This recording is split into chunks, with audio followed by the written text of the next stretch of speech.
नमस्कार.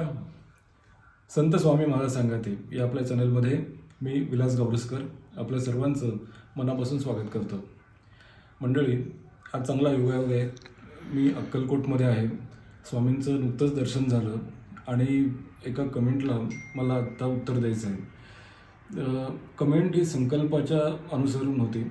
म्हणजे संकल्प कसा करावा किंवा तो का करावा अशा पद्धतीचे काही प्रश्न आले होते.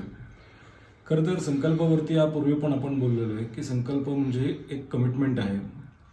इच्छापूर्ती करण्यासाठी परमेश्वराला आपण प्रार्थना करतो किंवा साकडं घालतो आणि त्याला आपण सांगतो की बाबा रे, मला अमुक अमुक इच्छा पूर्ण करायची आहे, मला माझं एक स्वप्न पूर्ण करायचं आहे, एक इप्सित मला साध्य करायचं आहे आणि त्यासाठी मी काही करतो. मग काही उपास असतील, काही पुस्तक पठण किंवा पोथी पठण असेल, काही अनुष्ठान असेल, काही आवर्तन असेल, तेवढं मी करतो.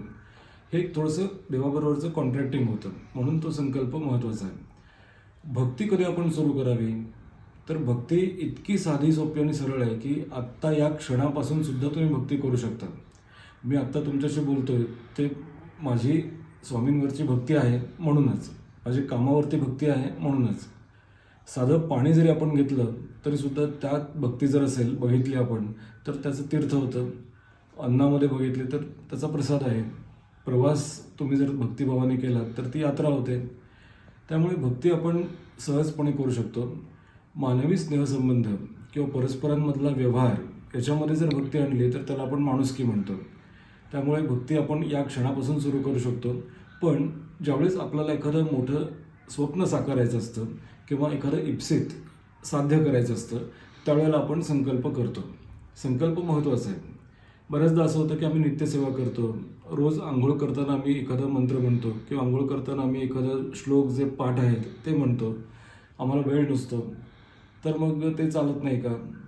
जरूर चालतं. मुखातून जितकं तुम्ही नामस्मरण कराल किंवा मुखातून जितकं तुम्ही मंत्रोच्चार कराल, गायत्री मंत्र आहेत किंवा वेगवेगळे मंत्र आहेत, त्यांचा उपयोग नक्कीच होतो. पण कसं होतं ते की ठरवून एखाद्या वेळेस तुम्ही जेवण करणं, स्वयंपाक करणं किंवा ठरवून एखाद्या वेळेस पूजा करणं हे जितकं महत्त्वाचं आहे ना, तितकंच संकल्प मग महत्त्वाचा असतो. त्यामुळे एखादी गोष्ट साध्य करायची आहे तर मग ती ठरवून करायची, त्यासाठी संकल्प महत्त्वाचा आहे.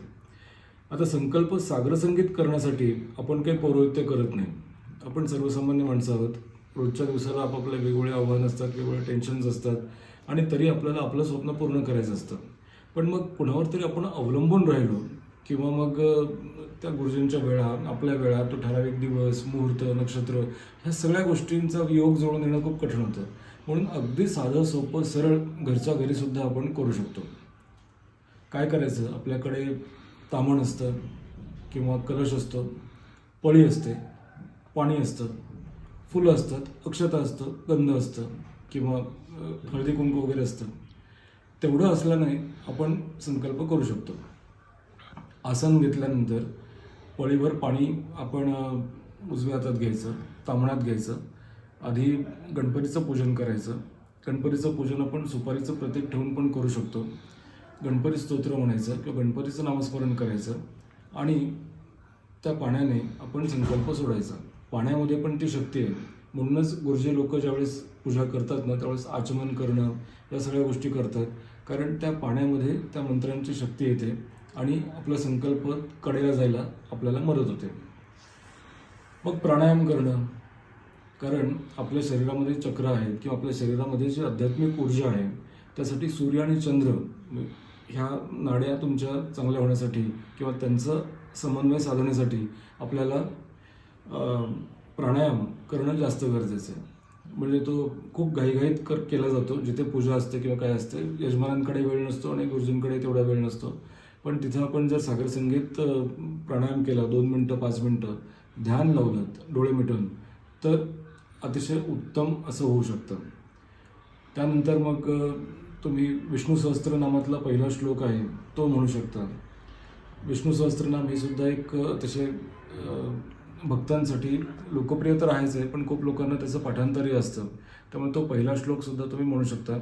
गणपती स्तोत्र, आपला गायत्री मंत्र किंवा ओमचं नामस्मरण आणि मग तुम्हाला जी इच्छा साध्य करायची आहे त्याचं नाव सांगून, मग ती इच्छा सांगून तुम्ही परत तुमचं वाचन आहे, अनुष्ठान आहे किंवा जे आहे ते तुम्ही करू शकता. त्यामुळे संकल्पाचं फार मोठं अवडंबर माजवण्याचं काही कारण नाही. तुम्हाला जे साध्य करायचं आहे ते फक्त तुमच्या मनात असलं पाहिजे. बऱ्याचदा असं होतं की मला 10 इच्छा एकत्र आहेत, तर त्याच्यापैकी मग प्रत्येक इच्छेसाठी वेगळा संकल्प करायचा का? तर वेगवेगळ्या प्रकारचं अनुष्ठान तुम्ही करू शकता, पण एवढं नक्की आहे की त्यातल्या प्रायोरिटीज तुम्ही ठरवा की कुठलं आता सध्या एकदम महत्त्वाचं आहे. माझ्यासाठी अभ्यास महत्त्वाचा आहे, करिअर महत्त्वाचं आहे, लग्न महत्त्वाचं आहे, नातेसंबंध महत्त्वाचे आहेत की आणखीन काय महत्त्वाचं आहे. त्याला अनुसरून तुम्ही पहिली इच्छा ती व्यक्त करा आणि तसा संकल्प सोडा. संकल्प सोडणं ही आपली आणि आपल्या देवतेची कमिटमेंट असते. त्याच्यामुळे त्याचं फार अवडंबर माजवण्याचं काही कारण नाही किंवा खूप गोष्टी अशा त्याच्या क्लिष्ट आहेत असंही समजायचं काही कारण नाही. अतिशय साधं, सोपं, सरळ अध्यात्म आहे.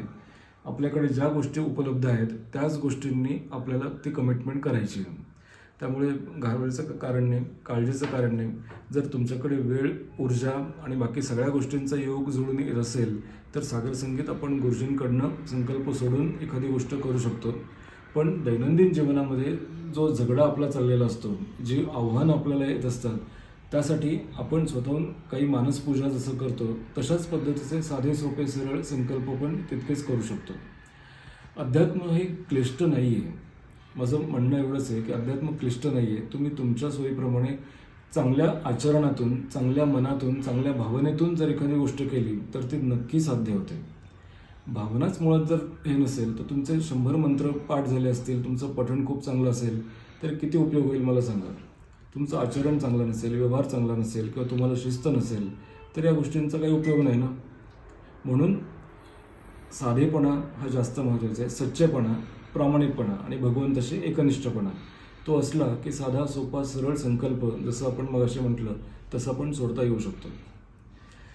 पुन्हा नवीन अनुभवांसह नवीन व्हिडिओमध्ये भेटूया. तोपर्यंत नमस्कार.